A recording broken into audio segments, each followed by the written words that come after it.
From the UCLA Labor Center and KPFK, this is Rework. I'm Veena Hampapur. And I'm Saba Waheed. The criminal justice system implies justice, but laws and sentences aren't always fairly distributed. And in today's political climate, there's a prominent narrative of bad immigrants who don't deserve to be here, even after they've, quote, done their time. This isn't new.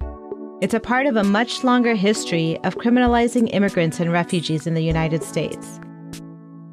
And it raises the question, who deserves a second chance? This week's Rework is the first of two parts that explores the experience of refugees from Cambodia who get caught up in the criminal justice system at a young age. We follow Billy Taing's story of fleeing the Khmer Rouge in Cambodia and resettling in America with his family, only to continue facing hardship.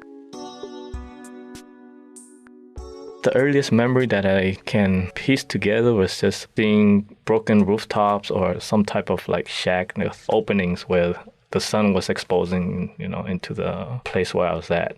We were sent to labor camp, so I think that's how we end up in the shack. Billy's family was ethnically Chinese. His grandparents had immigrated to Cambodia during the Chinese Revolution, the Mao era. People were starving, so everybody was fleeing China. When the Khmer Rouge took over, Cambodian government, they started killing off a lot of people that they deem a threat. So if you were an educator or different ethnic and spoke different language, those people were the target. My father was unfortunately an educator, and they accused him of speaking Chinese when they barged in the house one night and beat him up in front of our family and then just dragged him away. We never saw him again after that. After his father's death, Billy and his family were sent to the labor camps. Since he was young, Billy stayed at home while his mother and brother worked. My mom usually had to go work on a rice field, and my older brother at the time was probably 5 or 6 years old. He was sent to a child labor camp. I would have to wait for my mom every night for her to come and feed me, and sometimes she wouldn't even make it at night, because she was forced to work in rice field so far away that sometimes it was so dark for her to even travel back home. When Billy was around 5 years old, Vietnam invaded Cambodia. This provided an opening for some Cambodians in the labor camps to escape. With her 2 sons, Billy's mother joined a caravan of other refugees crossing the border. It took them over a month to get to Thailand. There were ditches of bodies. I'd never processed any kind of gruesome scene at the time. My main goal was just to survive. From Thailand, the family went to the Philippines, where they waited for U.S. sponsorship. Finally, they arrived in Atlanta, Georgia.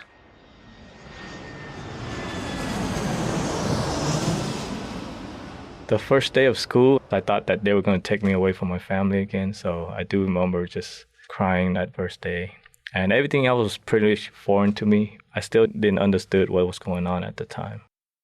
Billy's mother met his stepfather, and together they moved to San Diego. In San Diego, they found a community that shared their experiences. We moved to this apartment with just a bunch of other immigrants. A lot of them was from Cambodia also. They were telling stories, about what happened. I think I was still too young to even understood the full trauma of what they're just expressing at the time. I thought that was just like normal, what happened. And yeah, I really didn't give much thought to it, but just, heard the story. And a lot of time it was like, well, my mom sharing the story of how my father died. I couldn't comprehend that. 2 years later, the family moved again, this time to Monterey Park, a neighborhood in the San Gabriel Valley in Los Angeles. I had to, start over and try to make friends. At the time when I went to the new school, didn't have a lot of Asian kids. I just remember just feeling like a sense of like loneliness again, right, in that environment. Having to start over again, was hard. As soon as Billy settled into his new life, his family decided to move back to San Diego. I didn't want to go, so I was left with this elderly woman we adopted as grandmother. I was like 6th, 7th grade. I was fine with not going with them. I just wanted to have like that stability. And at that time, start making bad choices already. One of the kids like, hey, let's steal food because we didn't have the money to pay for it. The fear of being looked at like I was, I don't know, maybe weak, overcame the fear of doing what's right. After we succeeded, I remember we bragged to other kids. And then there was more like a reassuring feedback from other kids. It was that feeling of exhilarating, right? I did get caught later on.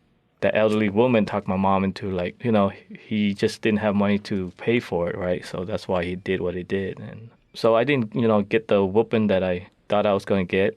That ended that shoplifting era. Around the same time, Billy's brother joined a gang and ran away from home. A feeling that was all too familiar washed over him. I was looked up to him, like tag along and just, I view him as an older brother and as a role model, or somebody that was going to guide me through life, So when he ran away, I felt that sense of loneliness again. Like, oh, I got left out, or I got, somewhat abandoned, when he ran away and I was left home. Billy shifted his energies towards his studies and did quite well. But when he got to high school, he started to struggle again. Freshman year is more like I hung out with kids hanging out, in donut shops or just hanging out, And I started smoking. Gradually, I went from hanging out to ditching school to drinking and then the gang life. Pretty much most people that I knew was in the gang. Within the gang, I felt that sense of belonging. A lot of us came from a background that was traumatizing. We were just all like broken and just wanted to find comfort in each other. I felt that sense of embrace, that sense of acceptance and approval. Eventually, I wanted to elevate myself in that organization so that, I would get more attention, more false sense of respect, right? After high school, Billy continued to long for community and a path to being a good person. He decided to join the army. I knew that my lifestyle was bad, wasn't decent, right? So I just wanted to escape all that. But what I found in the material was like a sense of isolation and out of place. I remember in boot camp that a lot of other people was from different parts of the nation, people that I'm not accustomed to being around. And I didn't think that they understood my culture, and even sometimes they were even like making fun of me, making this like Bruce Lee sound or, automatically thinking like I know karate. I just felt just out of place. I felt very homesick.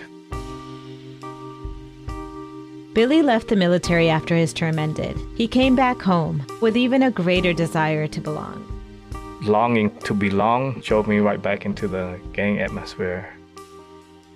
I felt that sense of wanting to prove myself even more this time, which led to the idea of by me volunteering to commit this crime that I would earn that sense of respect again.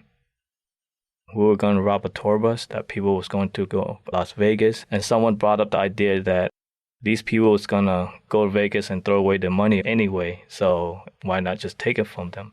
It was planned a month ahead of time, and everything was arranged for us to board the bus as a passenger on the day that it was going to happen. On that day, right when the bus got on the freeway ramp, the guy that was going to the bus driver got up. And that was my cue to get up also to the back. I told the tour guide to translate that we were going to rob everybody in the bus, that no one was going to get hurt as long as they gave us the money. The whole ordeal lasted for approximately 10 minutes. Everything had gone according to the plan. They got away and went to hide in a warehouse.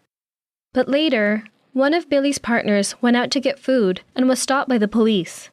They showed up at the warehouse with a search warrant. They were questioning us for hours and hours. Eventually, they brought us to the sheriff department and booked us in. I remember asking for a phone call, but then again, I didn't really want to call anybody also because, who can I call? Billy waited in county jail for his trial. I spent 18 months in the gang module where, I guess, of having everything stripped away, metaphorically and literally. They had racial riots. They had people sharpening metal objects to make weapons. People getting attacked while they're in line. Being in cells where we don't get to see the sun for a period of months. Being in an environment where it's overcrowded. It's a 4-man cell, but usually there's always 6 or 7 people in the cell. Being in an environment where when the toilet is flooded, we often have to sleep in that condition for several days before they even try to come and fix the toilet.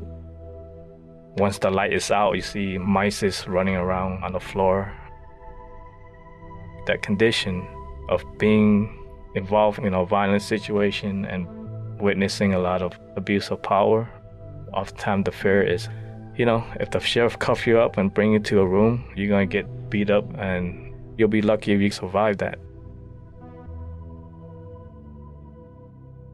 Billy received a life sentence without the possibility of parole and was sent to a maximum security prison.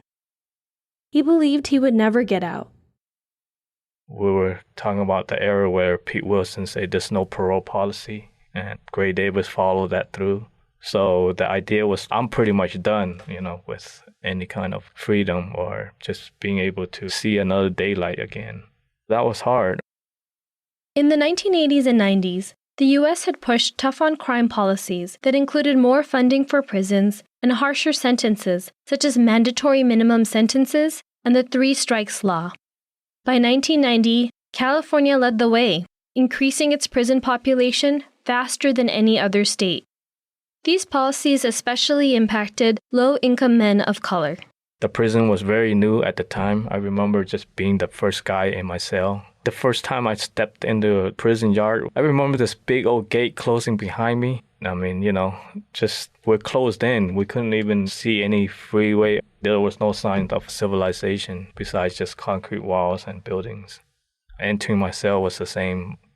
When the door closed behind me, I just felt that sense of despair. I remember just questioning myself, like, how am I going to do this whole time? Back then, pretty much life means life, so there's no hope of getting out. One of the things that kept Billy going was his mother, but staying in touch with his family was difficult. Phone calls were expensive, and it was hard for his mom to get to the prison to see him. One time in the county where my mom was visiting me very late at night, it sunk in that she was willing to really disregard her own safety just to see me because, she was riding a bus by herself at night. That's when I realized, even though she often don't show that love, ultimately she loves me. In realizing that allowed me to think not just for myself this time, but of her and not wanting to create any more harm for her or any worry where it could stress her out. I feel like that's the least I can do, right? Since I can't, I guess, be the son that she expected me to be.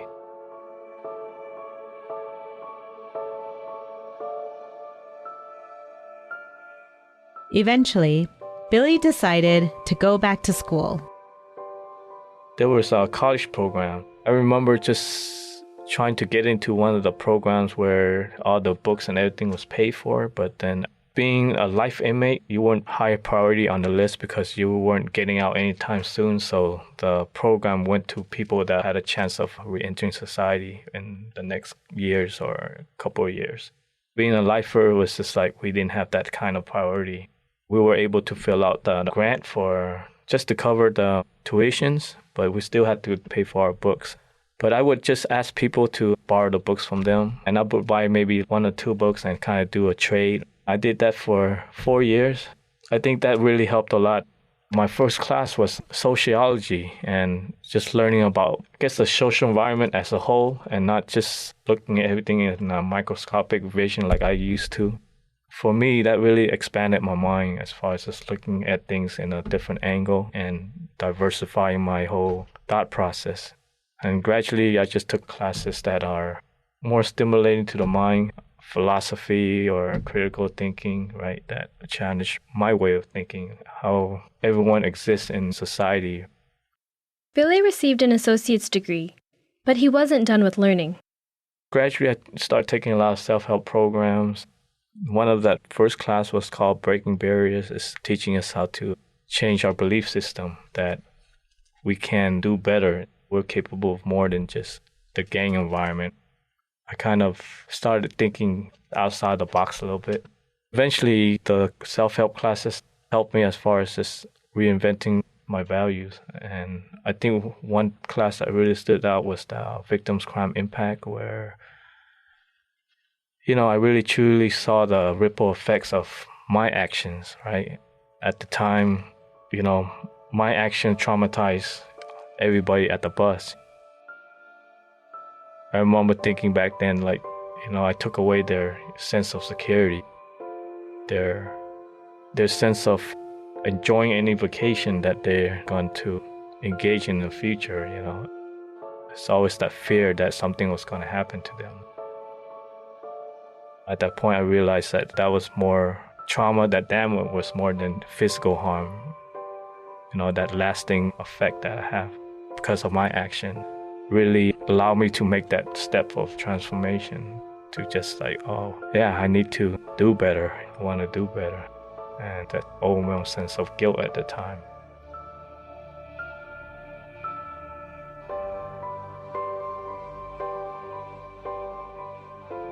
One day, Billy saw a notice for a Buddhist service being held at the prison. That's when I got introduced to meditation. And initially, it was like, how am I going to meditate in the middle of a dormitory that housed over 200-something people? But being there and listening to those sponsors or those volunteers, just wanted to try it out. I think I set myself 5 minutes, then all right, I could do more. So I started gradually increasing the time to 10, 15, 20, 30 minutes. With meditations and combining with all the self-help classes that I was attending, it allowed me to be more mindful of my actions in the past, of who I am, helped me to truly understand and accept my situation in that environment. I put myself there. My actions created the situation where I was at the time. Even understand that the bad choices that I made growing up was also the result of not being able to process the trauma that I experienced as a kid growing up, or even those 3 years when we were in labor camp where I was experiencing hunger, neglected, even, experienced some couple illness where I wasn't even expected to make it, right? And all those contribute to the need to wanting to be embraced, to belong, to feel loved. All those contribute to the decisions in my life. And I was able to see that and to, in a way, find some sense of forgiveness for myself also. And that allowed me to feel compassion for other people also in the environment. Whatever situation, their background, right, they experience a lot of stuff in life, trauma in life that led them to that situation.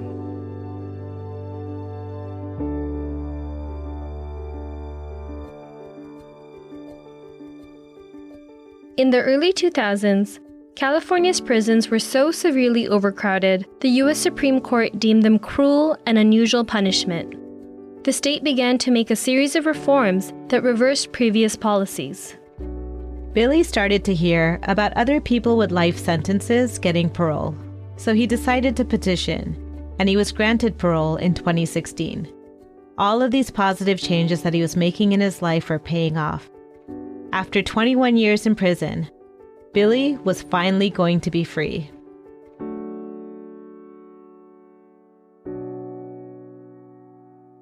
I was transferred from a tank that was supposed to process people that was paroling to the street, but instead I was cuffed again and just transferred to a van instead. Billy was transferred from prison straight into ICE detention. Even though he had a green card and had served his time, he could still be deported. The reason why is because I never became a citizen when I committed my crime. I just had legal permanent status, and according to immigration law, you had to be a citizen. I was deported 3 weeks after I entered the detention center. Going to the ICE detention, I talked to people and did a lot of research on what the process was like, and found out at the time that Cambodian wasn't accepting people. So if I just signed the paper, I'll look at maybe 4 months in the detention center. But if I fought it and still lose, then I'll stay there longer than maybe 9 months or a year.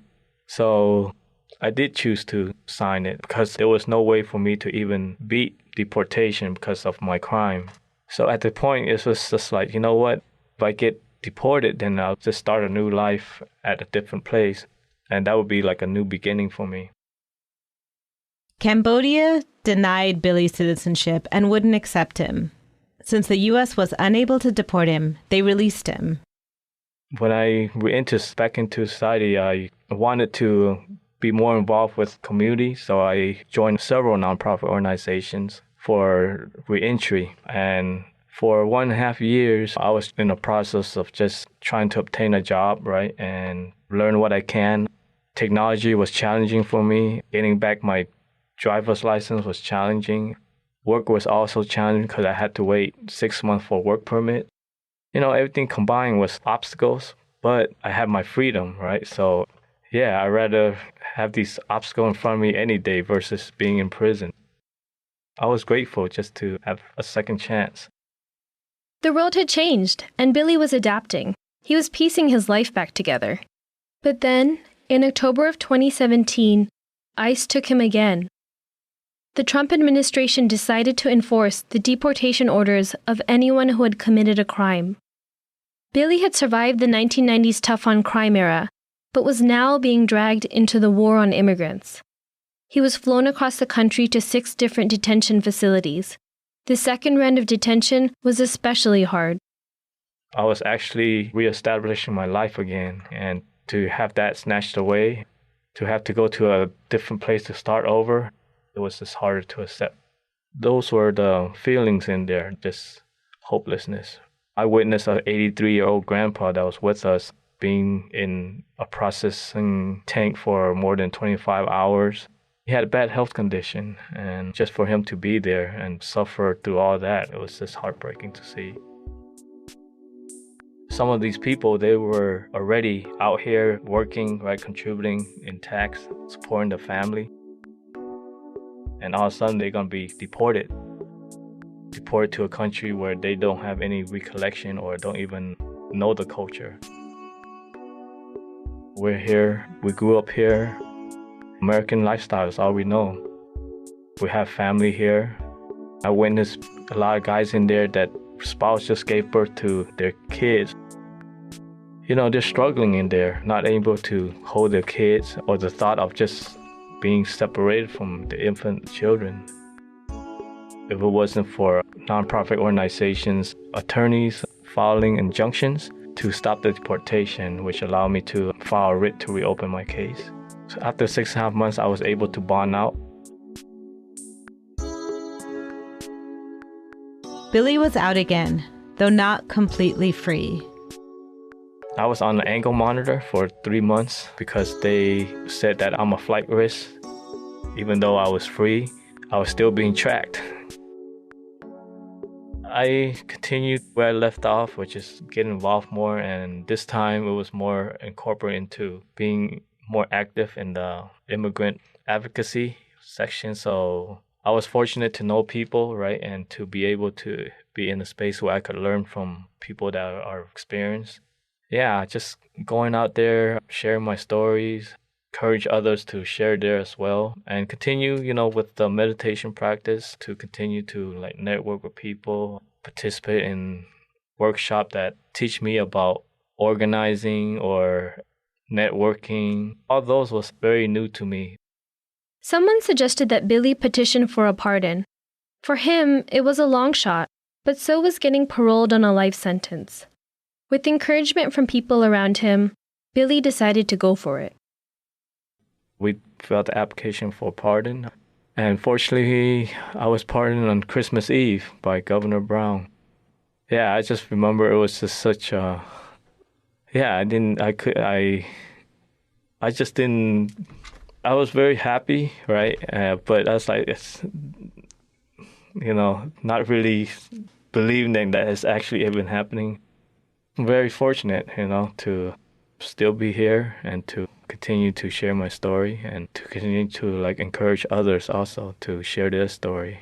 I think when people learn about our story from different standpoint, right, or different lifestyles, that people will humanize us, right, and see us not just somebody who made mistakes in life, but somebody who deserve a chance to be a part of this society, this community, and deserve a chance to be with the family, to have a happy life.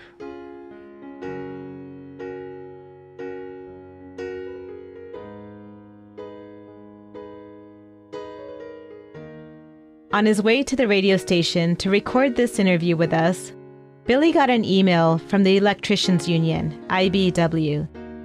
He had just been accepted into their competitive training program, the first step into a stable career in construction.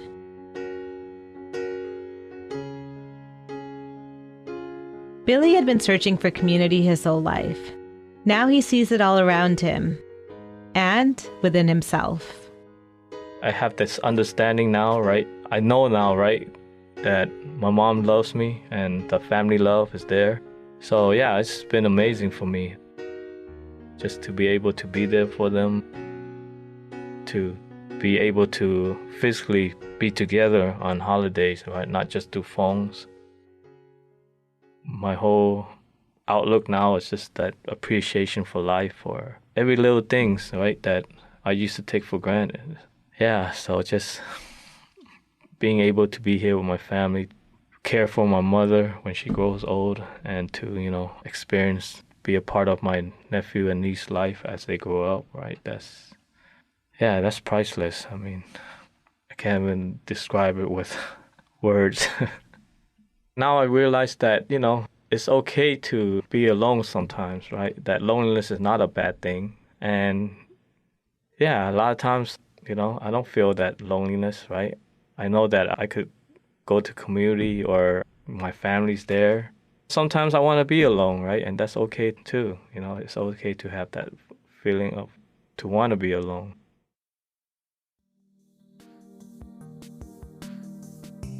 A special thanks to Billy Taing for sharing his story.